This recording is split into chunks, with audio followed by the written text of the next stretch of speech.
श्रीमद् भागवत पुराण 7वें स्कंद में 8वां अध्याय में भक्त मित्रगणों,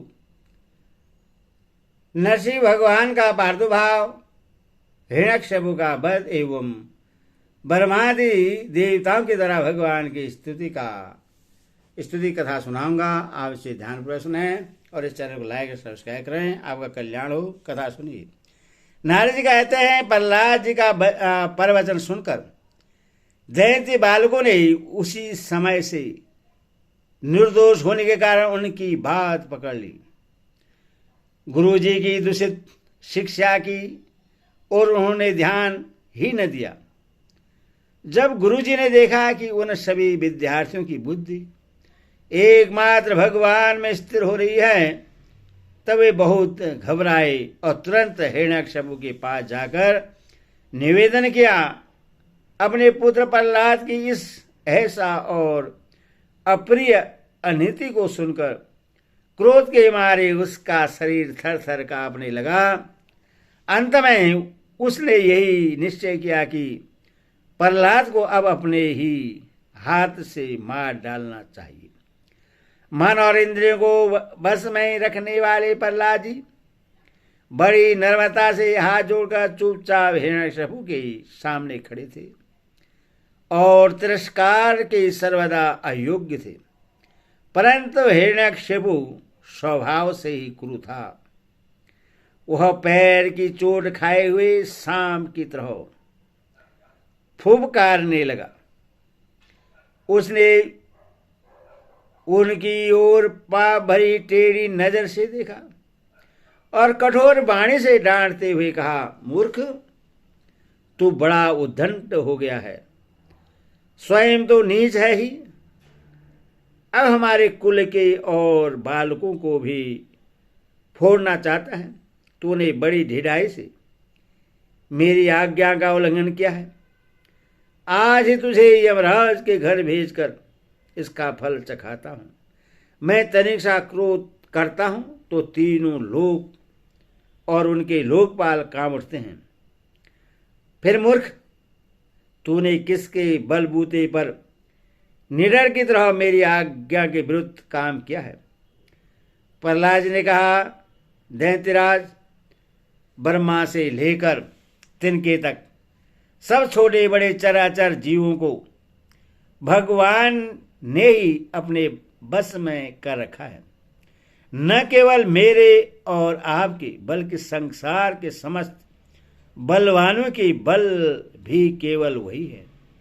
वही महापराक्रमी सर्वशक्तिमान प्रभु काल है तथा समस्त प्राणियों के इंद्रिय बल, मनोबल, देह बल, धैर्य एवं इंद्रिय भी वही हैं। वही परमेश्वर अपनी शक्तियों के द्वारा इस विश्व की रचना, रक्षा और सहार करते हैं। वही तीनों गुणों के स्वामी हैं। आप अपना यह आसुर भाव छोड़ दीजिए। अपने मन को सबके प्रति समान बनाइए। इस संसार में अपने बस में न रहने वाले कुमारगामी मन के अतिरिक्त और कोई शत्रु नहीं है। मन में सबके प्रति समता का भाव लाना ही भगवान की सबसे बड़ी पूजा है। जो लोग अपने सर्वस्व लूटने वाले इन 6 इंद्रिय रूपी डाकों पर तो पहले विजय नहीं प्राप्त करते और ऐसा मानने लगते हैं कि हमने 10 दिशाएं जीत ली, वे मूर्ख हैं। लो, जिस ज्ञानी एवं जितेंद्रिय महात्मा ने समस्त प्राणियों के प्रति समता का भाव प्राप्त कर लिया, उसके अज्ञान से पैदा होने वाले काम, क्रोध आदि शत्रु भी मर मिट जाते हैं। फिर बाहर के शत्रु तो रहे ही कैसे? हिरण्यकशिपु ने कहा, रे मंदबुद्धि, तेरे बहकने की भी अब हद हो गई। यह बात स्पष्ट है कि अब तू मरना चाहता है, क्योंकि जो मरना चाहते हैं वही ऐसी बेसिर पैर की बातें बका करते हैं। अब आगे तूने मेरे सिवा जो और किसी को जगत का स्वामी बतलाया है, सो देखूं तो तेरा वो जगदीश्वर कहाँ है। अच्छा, क्या कहा, वह सर्वस्त्र है तो इस खंबे में क्यों नहीं दिखता। अच्छा, तूने इस खंबे में भी, अच्छा तुझे इस खंबे में भी दिखाई देता है, और तू क्यों इतनी ढीक हाँक रहा है। मैं अभी भी तेरा सिर धड़ से अलग किए देता हूं, देखता हूं तेरा वह सर्वस्व हरि जिस पर तुझे इतना भरोसा है, तेरी कैसी रक्षा करता है। इस प्रकार वह अत्यंत बलवान महादैत्य भगवान के परम प्रेमी प्रहलाद को बार बार झिड़कियां देता और सताता रहा। जब क्रोध के मारे वह अपने को रोक न सका, तब हाथ में खंडक लेकर सिंहासन से कूद पड़ा और बड़े जोर से उस खंबे को एक घूसा मारा। उसी समय उस खंबे में एक बड़ा भयंकर शब्द हुआ, ऐसा जान पड़ा मानो वह ब्रह्मांड ही फट गया हो। वह ध्वनि जब लोकपालों के लोक में पहुंची, तब उससे सुनकर ब्रह्मादि को ऐसा जान पड़ा मानो उनके लोगों का प्रलय हो रहा हो। हिरण्यकशिपु प्रहलाद को मार डालने के लिए बड़े जोर से झपटा था, परंतु दैत्य सेनापतियों को भी भय से कबा देने वाला उस अद्भुत और अपूर्व घोर शब्द को सुनकर वह घबराया हुआ सा दिखने लगा कि यह शब्द करने वाला कौन है, परंतु उस सभा के भीतर कुछ भी दिखाई न पड़ा। इसी समय अपने सेवक प्रहलाद और ब्रह्मा की वाणी सत्य करने और समस्त पदार्थों में अपनी व्यापक दिखाने के लिए सभा के भीतर उसी खंबे में बड़ा ही विचित्र रूप धारण करके भगवान प्रकट हुए। वह रूप न तो पूरा पूरा सिंह का था और न मनुष्य का ही। जिस समय हिरण्यकशिपु शब्द करने वाले की इधर उधर खोज कर रहा था, उसी समय खंबे के भीतर से निकलते हुए उस अद्भुत प्राणी को उसने देखा। वह सोचने लगा, अहो यह न तो मनुष्य है और न पशु, फिर यह नरसिंह के रूप में कौन सा अलौकिक जीव है। जिस समय हिरण्यकशिपु इस उधेड़ बूंद में लगा हुआ था, उसी समय उसके बिल्कुल सामने ही नरसिंह भगवान खड़े हो गए। उनका वह रूप अत्यधिक भयावना था। तपाए हुए सोने के समान पीली पीली भयानक आंखें थी। जमाई लेने से गर्दन के बाल इधर उधर लहरा रहे थे। दाढ़ें बड़ी विकराल थी, तलवार की तरह लपलपाती हुई छुरी की धार के समान तीखी जीव थी। टेढ़ी भौं से उनका मुख और भी दारुण हो रहा था। कान निश्चय एवं ऊपर की ओर उठे हुए थे। फूली हुई नासिका और खुला हुआ मुंह पहाड़ की गुफा के समान अद्भुत जान पड़ता था। फटे हुए जबड़ों से उसकी भयंकरता बहुत बढ़ गई थी। विशाल शरीर स्वर्ग का स्पर्श कर रहा था। गर्दन कुछ नाटी और मोटी थी, छाती चौड़ी और कमर बहुत पतली थी। चंद्रमा की किरणों के समान सफेद रोएं सारे शरीर पर चमक रहे थे। चारों ओर सैकड़ों भुजाएं फैली हुई थी, जिनके बड़े बड़े नख आयुध का काम देते थे। उनके पास फटकने का साहस किसी को न होता था। चक्र आदि अपने निज आयुध तथा वज्र आदि अन्य श्रेष्ठ शस्त्रों के द्वारा उन्होंने सारे दैत्य दानों को भगा दिया। हिरण्यकशिपु सोचने लगा, हो न हो महामायावी विष्णु ने ही मुझे मार डालने के लिए और ढंग रचा है, परंतु इसकी इन चालों से हो ही क्या सकता है। इस प्रकार कहता और सिंह नाद करता हुआ दैत्यराज हिरण्यकशिपु हाथ में गदा लेकर नरसिंह भगवान पर टूट पड़ा, परंतु जैसे पतंगा आग में गिरकर अदृश्य हो जाता है, वैसे वह दैत्य भगवान के तेज के भीतर जाकर लापता हो गया। समस्त शक्ति और तेज के आश्रय भगवान के संबंध में ऐसी घटना कोई आश्चर्यजनक नहीं है। क्योंकि सृष्टि के प्रारंभ में उन्होंने अपने तेज से प्रलय के निमित्त भूत तपोगुण रूपी घोर अंधकार को भी पी लिया था। तदंतर वह दैत्य बड़े क्रोध से लबका और अपनी गदा को बड़े जोर से घुमाकर उसने नरसिंह भगवान का प्रहार किया। प्रहार करते समय ही उससे गरुड़ सांप को पकड़ लेते हैं। जैसे गरुड़ सांप को पकड़ लेते हैं वैसे ही भगवान ने गदा से उस दैत्य को पकड़ लिया। वे जब उसके साथ खिलवाड़ करने लगे तब वह दैत्य उनके हाथ से वैसे ही निकल गया जैसे कीड़ा करते हुए गरुड़ के चंगुल से सांप छूट जाए। युधिष्ठिर उस समय सबके सब लोकपाल बादलों में छिपकर इस युद्ध को देख रहे थे। उनका स्वर्ग तो हिरण्यकशिपु ने पहले ही छीन लिया था।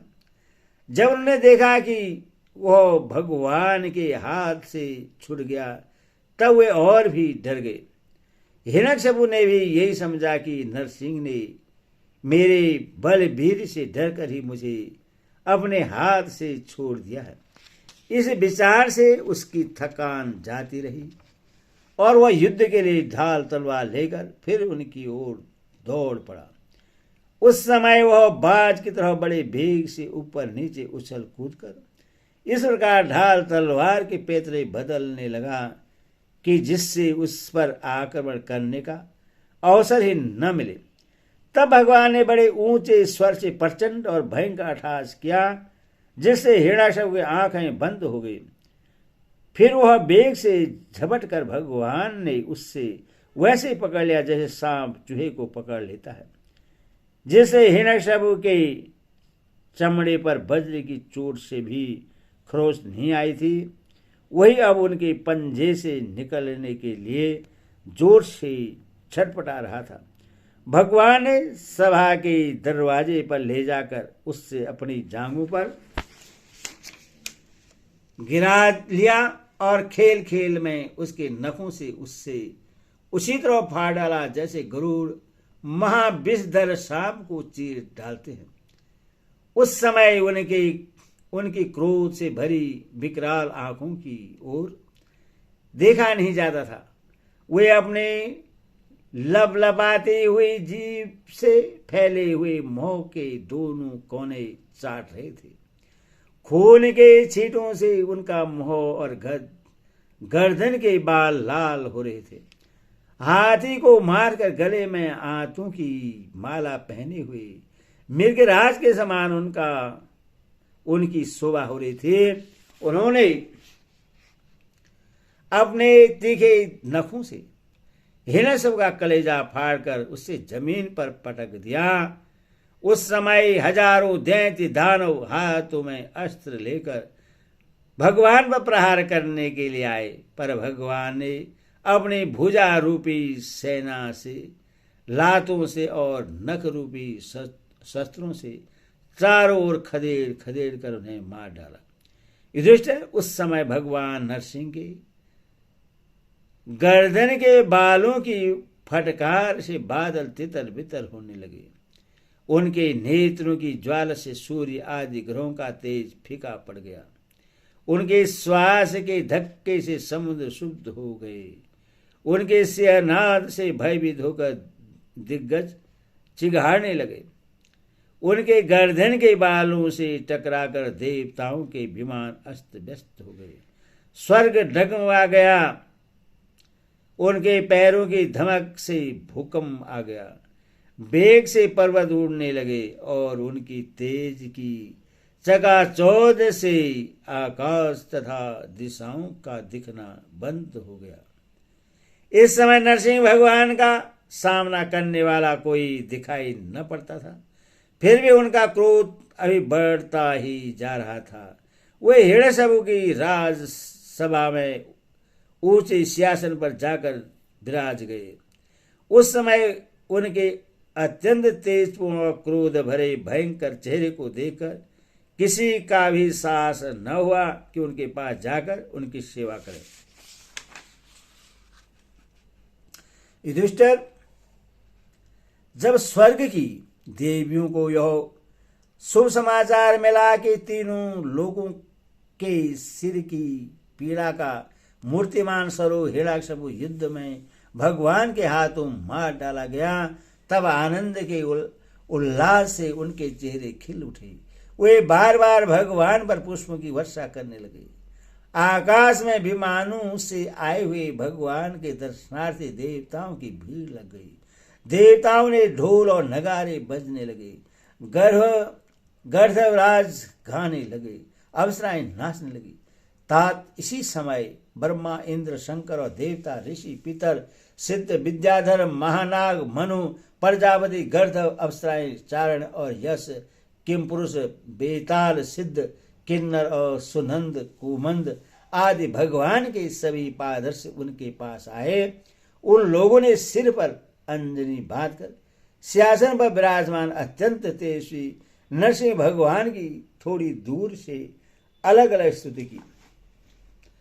ब्रह्मा जी ने कहा, प्रभु आप अनंत हैं, आपकी शक्ति का कोई पार नहीं पा सकता। आपका पराक्रम विचित्र और कर्म पवित्र है। यद्यपि गुणों के द्वारा आप लीला से ही संपूर्ण विश्व की उत्पत्ति, पालन और प्रलय यथोचित ढंग से करते हैं, फिर भी आप उनसे कोई संबंध नहीं रखते, स्वयं निर्विकार रहते हैं। मैं आपको नमस्कार करता हूँ। श्री रुद्र ने कहा, आपके क्रोध करने का समय तो कल्प के अंत में होता है। यदि इस तुच्छ दैत्य को मारने के लिए ही आपने क्रोध किया है तो वह भी मारा जा चुका है। उसका पुत्र आपकी शरण में आया है। भक्त वत्सल प्रभु आप अपने इस भक्ति रक्षा कीजिए। इंद्र ने कहा, पुरुषोत्तम आपने हमारी रक्षा की है। आपने हमारे जो यज्ञ भाग लौटाए हैं वे वास्तव में आप अंतर्यामी ही हैं। दैत्य के आतंक से संकुचित हमारे हृदय कमल को आपने प्रफुल्लित कर दिया है। वह भी आपका ही निवास स्थान है। यह जो स्वर्गादि का राज्य हम लोगों को पुनः प्राप्त हुआ है, यह सब काल का ग्रास है। जो आपके सेवक हैं उनके लिए यह है ही क्या। स्वामी, जिन्हें आपकी सेवा की चाह है वे मुक्ति का भी आदर नहीं करते, फिर अन्य भोगों की तो उन्हें आवश्यकता ही क्या है। ऋषियों ने कहा, पुरुषोत्तम आपने तपस्या के द्वारा ही अपने में लीन हुए जगत की फिर से रचना की है और कृपा करके इसी आत्म तेज स्वरूप श्रेष्ठ तपस्या का उपदेश आपने हमारे लिए भी किया था। इस दैत्य ने उसी तपस्या का उच्छेद कर दिया था। शरणागत वत्सल, उस तपस्या की रक्षा के लिए अवतार ग्रहण करके आपने हमारे लिए फिर से उसी उपदेश का अनुमोदन किया है। पितरों ने कहा, प्रभु हमारे पुत्र हमारे लिए पिंडदान करते थे, यह उन्हें बलात् छीनकर खा जाया करता था। जब वे पवित्र तीर्थ में या सक्रांति आदि के अवसर पर नैमित्तिक तर्पण करते और तिलांजलि देते तब उससे भी यह पी जाता। आज आपने अपने नखों से उसका पेट फाड़कर वह सब का सब लौटाकर मानो हमें दे दिया। आप समस्त धर्म के एकमात्र रक्षक हैं। नरसिंहदेव, हम आपको नमस्कार करते हैं। सिद्धों ने कहा, नरसिंहदेव, इस दुष्ट ने अपने योग और तपस्या के बल से हमारी योग सिद्ध गति छीन ली है। गति छीन ली थी। अपने नखों से आपने उस घमंडी को फाड़ डाला है। हम आपके चरणों में विनीत भाव से नमस्कार करते हैं। विद्याधरों ने कहा, यह मूर्ख हिरण्याकश्यपु अपने बल और वीरता के घमंड में चूर था। अर्थात यह हम लोगों के ने विविध धारणाओं से जो विद्या प्राप्त की थी उससे इसने व्यर्थ कर दिया था। आपने युद्ध में यज्ञ पशु की तरह इसको नष्ट कर दिया। अपनी लीला से नरसिंह बने हुए आपको इस हम नित्य निरंतर प्रणाम करते हैं। नागों ने कहा, इस पापी ने हमारी मणियों और हमारे श्रेष्ठ तथा सुंदर स्त्रियों को भी छीन लिया था। आज उसकी छाती फाड़कर आपने हमारी पत्नियों को बड़ा आनंद दिया है। प्रभु हम आपको नमस्कार करते हैं। मनु ने कहा, देवाधिदेव हम आपके आज्ञाकारी मनु हैं। इस दैत्य ने हम लोगों की धर्म मर्यादा भंग कर दी थी। आपने उस दुष्ट को मारकर बड़ा उपकार किया है। प्रभु हम आपके सेवक हैं, आज्ञा कीजिए, हम आपकी क्या सेवा करें। प्रजापति ने कहा, परमेश्वर आपने हमें प्रजापति बनाया था, परंतु इसके रोक देने से हम प्रजा की सृष्टि नहीं कर पाते थे। आपने इसकी छाती फाड़ डाली और यह जमीन पर सर्वदा के लिए सो गया। सत्यमय मूर्ति धारण करने वाले प्रभु, आपका यह अवतार संसार के कल्याण के लिए है। गरुड़ ने कहा, प्रभु हम आपके नाचने वाले, अभिनय करने वाले तथा संगीत सुनने वाले सेवक हैं। इस दैत्य ने अपने बल, वीर्य और पराक्रम से हमें अपना गुलाम बना रखा था, उससे आपने इस दशा में पहुंचा दिया। सच है, कुमार्ग में चलने वाले का भी क्या कभी कल्याण हो सकता है। चारणों ने कहा, प्रभु आपने सज्जनों के हृदय को पीड़ा पहुंचाने वाले इस दुष्ट को समाप्त कर दिया। इसीलिए हम आपके उन चरण कमलों की शरण में हैं, जिनके प्राप्त होते ही जन्म मृत्यु रूप संसार चक्र से छुटकारा मिल जाता है। यज्ञों ने कहा, भगवान अपने श्रेष्ठ कर्म के कारण हम लोग आपके सेवकों में प्रधान गिने जाते थे, परंतु हिरण्यकशिपु ने हमें अपनी पाल की ढोने वाला कहार बना लिया। प्रकृति के नियामक परमात्मा इसके कारण होने वाले अपने निर्जनों के कष्ट जानकर ही आपने इसे मार डाला है। किम पुरुषों ने कहा, हम लोग अत्यंत तुच्छ किम पुरुष हैं और आप सर्वशक्तिमान महापुरुष हैं। जब सत्पुरुषों ने इसका तिरस्कार किया, इससे धिक्कारा, तभी आज आपने इस कुपुरुष असुराधम को नष्ट कर दिया। वेद तालिकाओं ने कहा, भगवान बड़ी बड़ी सभाओं और ज्ञानियों में आपके निर्मल यश का गान करके हम बड़ी प्रतिष्ठा पूजा प्राप्त करते थे। इस दुष्ट ने हमारी वह आजीविका ही नष्ट कर दी है। बड़े सौभाग्य की बात है कि महारोग के समान इस दुष्ट को आपने जड़ मूल से उखाड़ दिया है। किन्नरों ने कहा, हम किन्नरगण आपके सेवक हैं। यह दैत्य हमसे बेगार में ही काम लेता था। भगवान आपने कृपा करके आज इस पापी को नष्ट कर दिया। प्रभु आप इसी प्रकार हमारा अभ्युदय करते रहें। भगवान के बातों से कहा, शरणागत वत्सल, संपूर्ण लोगों को शांति प्रदान करने वाला आपका यह अलौकिक नरसिंह रूप हमने आज ही देखा है। भगवान यह दैत्य आपका वही आज्ञाकारी सेवक था जिसे सनकादि ने सांप दे दिया था। हम समझते हैं आपने कृपा करके इसके उद्धार के लिए ही इसका वध किया है। हरि ओम तत्सद, हरि ओम